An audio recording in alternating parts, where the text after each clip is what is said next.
처음에 언급된 두 강에 관한 언급에서 우리가 좀 더 주목해서 살펴볼 내용이 있습니다. 모세는 첫째 강으로 소개된 비송강 주변에 진귀한 보석이 있었다는 사실을 언급합니다. 정금을 비롯해서 호마노라고 하는 보석이 풍부했던 것이죠. 여러분, 이런 질문이 가능하겠죠. 왜 에덴 동산의 강을 설명할 때에 모세가 에덴 동산의 어떤 지리적 특성으로서 그 동산을 가로지고 있는 강 주변에 보석이 있었다는 점을 강조한 것일까? 궁금하지 않습니까? 물어야 되는 거죠. 왜 그 많은 지형에 대한 설명들은 언급하지 아니하고 왜 그 강 근처에 이런 보석들이 있었다는 것을 언급하는 것일까? 두 가지 관점에서 생각해 볼 수 있습니다. 첫째는 실용적인 측면에서 생각해 보면 아담과 하와는 동산에 있을 때부터 보석에 대한 특별한 선구안을 가지고 있었을 가능성이 높습니다.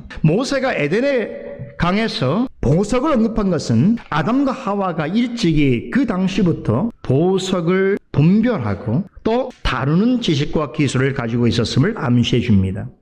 물론 오늘날에 말하는 보석, 세공처럼 정교한 기술은 아닐지 몰라도 그것이 매우 귀중한 자원이라는 것을 알고 있었다는 이야기입니다. 이 말은 그것을 실생활 속에서 유용하게 사용하는 지혜를 그 당시부터 가지고 있었다는 것을 말해주고 있습니다.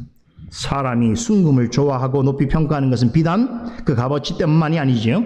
불순물이 전혀 없는 순금은 그 자체로 정결함, 순수함, 변하지 않는 사랑을 뜻합니다. 그래서 옛부터 사람들은 사랑의 징표로 순금을 사용했습니다. 아담과 하와도 순금을 그런 목적에서 사용했을 가능성이 있습니다. 아무튼 에덴 동산을 가로지르는 강가에 순금과 호마노라는 보석이 있었다는 것은 에덴 동산에 거주할 때부터 사람은 금속을 다룰 수 있는 지혜를 가지고 있었음을 말해주고 있습니다. 이렇게 생활에 도움이 되어지는 지식과 지혜는 사람이 타락한 후에도 크게 변하지 않았습니다. 그래서 아담의 후손들이 놀라운 문명의 창시자들이 될 수 있었던 것도 조상들로부터 받았던 유용한 지식과 기술이 축적되었기 때문인 것입니다. 본문에는 에덴 동산에서부터 기술 문명이 있었다는 것을 알려준 또 다른 한 가지 중요한 증거가 있습니다. 12절에 언급된 베델리엄이라고 하는 물질인데요. 이것은 나무에서 나오는 아주 끈적끈적한 진을 가리킵니다. 훗날 모세가 방주를 만들 때에 방수를 위해서 사용한 역청이라고 불리는 물질입니다. 보통은 석유에서 나옵니다만 노아 때는 주로 나무에서 얻었습니다.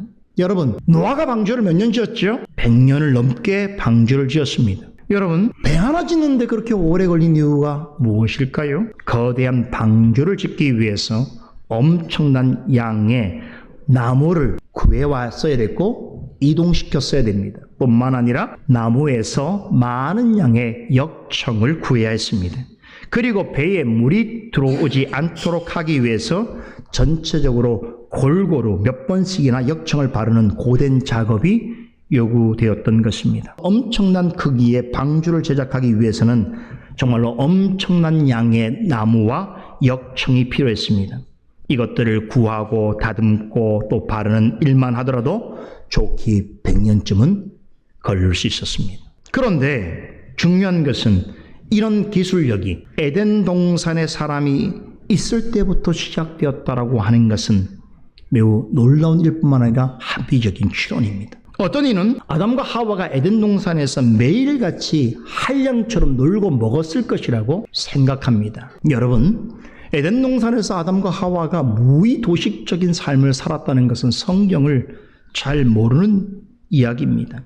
다음 주에 살펴볼 내용인데요. 15절에 보면 하나님은 에덴 동산인 아담에게 일하기를 요구하셨습니다. 아담더러 땅을 경작하게 하셨고 동산에 있는 식물들과 동물들을 잘 보살피고 관리하게 하셨습니다. 그러니까 아담과 하와는 에덴 동산에 있을 때에 흔히 사람들이 말하는 원신이나 자연인처럼 산 것이 아닙니다. 하나님이 주신 지혜와 사명을 가지고 문명을 개척해가는 문명인과 문화인으로 살았습니다.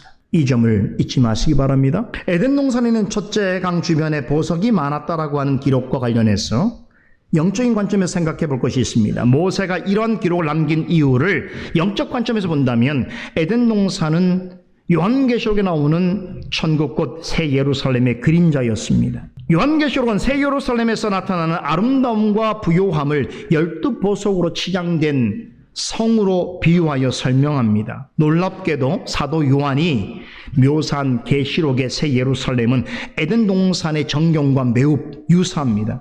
천국에는 수정같이 맑은 생명수 강이 하나님과 어린 양의 보좌로부터 흘러나오고 있으며 강 좌우에는 생명나무가 과실을 풍성히 맺고 있다라고 전합니다. 에덴 동산은 이 땅에서 최고의 거처였다면 천국은 완벽하고 영원한 하나님 나라입니다. 죄가 침입하기 이전에 낙원과는 비교할 수 없을 정도로 무한히 더 훌륭하고 안전한 곳이지요. 하나님의 백성이라면 누구나 간절히 바라고 소망해야 할 영원한 나라의 존재와 가치를 사람의 이해도에 맞춰서 설명해 주시기 위해서 모세는 에덴 동산을 생수가 흐르는 강물과 보석이 풍성한 곳으로 묘사하였습니다. 이제 에덴 동산에 흐르는 셋째, 넷째 강에 대해서 간단하게 말씀드리겠습니다. 히데겔 강과 이브라데 강입니다. 히데겔은 티그리스라고 하는 말의 옛말이지요. 그러니까 이 강은 티그리스와 유브라데 강입니다. 많이 들어보셨죠? 고대 아수르와 바벨로니아의 지역명입니다. 그래서 우리에게도 매우 친숙한 이름입니다. 이 두 강은 에덴 동산이 역사적으로 존재했던 실제 장소였다는 사실을 알려주고 있는 유력한 증거입니다. 재미있는 사실은 이를 근거로 해서 에덴 동산의 실제 위치를 찾으려고 애쓰는 사람들이 많다는 것입니다. 과거에도 그랬고 지금도 있습니다. 하지만 안타깝게도 이것은 소용없는 일입니다. 티그리스와 유브라데라는 지명은 지금까지 사용되어지고 있지만 과거 에덴 동산의 위치와 현재적 지리의 현실은 전혀 맞지 않습니다. 정확하게 말하자면 에덴 동산의 지형과 지리는 더 이상 찾을 수 없습니다. 왜 그럴까요? 노아 대홍수로 근본적으로 지구의 지형이 변하였기 때문입니다. 노아 홍수는 지구의 모든 지형과 지리를 뒤바꾼 대격변이었습니다. 에덴 동산이 대충 어디쯤 있었는지 추정은 가능할 줄 할 수 있어도 정확한 지점은 찾을 수 없습니다. 에덴 동산을 찾을 수 없게 된 근본적인 이유가 있습니다. 그것은 하나님의 주권적인 섭리 때문입니다. 범죄한 아담과 하와가 동산에서 쫓겨난 후에 하나님께서는 사람들이 이곳의 위치를 영영히 알 수 없도록 무장한 천사들로 하여금 동산으로 들어오는 길목을 지키게 하셨습니다. 그럼에도 에덴 동산에 대해서 모세가 상세하게 기록할 수 있었던 것은 이 일 역시 하나님의 섭리에 의해서였습니다. 아담과 하와는 자신들이 경험한 동산의 위치와 지형에 관한 정보를 그의 후손들에게 전달하였을 것입니다. 그리고 그것은 시간이 흘러 노아와 그의 자녀들에게 의해서 잘 보존되었을 것입니다. 그리고 마침내 모세에게 전달되었을 것입니다. 그렇게 하여서 모세는 성령의 영감으로 창세기를 기록할 때에 하나님의 섭리로 옛부터 전하여 오던 에덴 동산의 실제 지리와 지형을 상세하게 기록할 수 있었던 것입니다. 여기에 하나님의 섭리가 있다는 것이죠. 하지만 말씀드린 대로 노아 홍수로 그 이전의 모든 지리적 표식은 다 사라졌습니다. 땅의 모양과 지형은 크게 변했습니다. 물론 그 이후에도 에덴이라고 하는 이름을 가진 지역이 남아있었고 사람들이 살았지만 에덴 동쪽 어딘가에 하나님이 조성하신 동산은 찾을 수 없게 되었습니다. 이 일에도 하나님의 오묘하신 뜻과 섭리가 있습니다. 아담과 하와의 실패가 있었던 에덴 동산은 더는 우리가 추구해야 될 이상형이 아니라는 것을 알려주시기 위해서입니다. 그래서 누구도 에덴 동산을 다시 찾을 수 없게 하셨습니다. 첫째 아담 안에서 우리 모두는 죄인으로 있었습니다. 그 상태로는 아무도 스스로 구원을 이룰 수 없었습니다. 우리의 유일한 소망이신 둘째 아담으로 오신 예수 그리스도에게만 우리의 소망과 구원이 있습니다. 둘째 아담이요 마지막 아담이신 예수님 안에서 우리는 새 생명을 얻고 새 사람이 되는 재창조 역사를 경험하게 되었습니다. 그러므로 이제 우리가 추구해야 될 영적 목적지는 첫째 아담이 실패했던 그 에덴 동산이 아닙니다. 우리를 죄와 사망에서 구원해 주신 둘째 아담 예수 그리스도 위해서 준비되고 완성된 새 하늘과 새 땅이야말로 우리가 바라봐야 할 영적 본향인 것입니다. 그 본향을 바라보며 나아가는 자들을 위해서 새하늘과 새 땅이 임하기까지 이 땅에 세우신 특별한 영적 기간이 있습니다. 무엇일까요? 바로 주님의 몸된 교회입니다.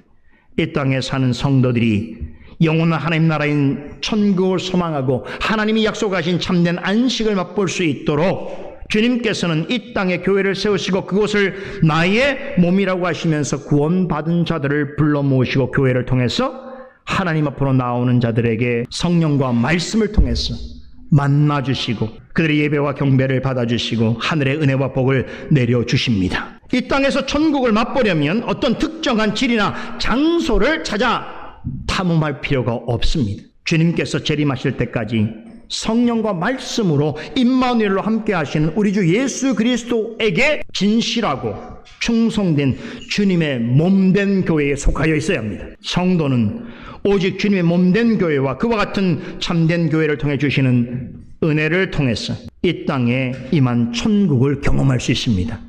또한 장차 실현될 영원한 천국을 소망할 수 있습니다. 그런 점에서 새하늘과 새 땅이 최종 성취되기까지 교회는 이 땅에 존재하는 천국이라 해도 과언이 아닌 것입니다. 그러므로 더 이상 우리는 이 땅에서 에덴 동산을 찾을 수 없다고 하여 슬퍼하거나 절망해할 이유가 없습니다. 에덴 동산으로 돌아갈 수도 없고 돌아갈 필요도 없습니다.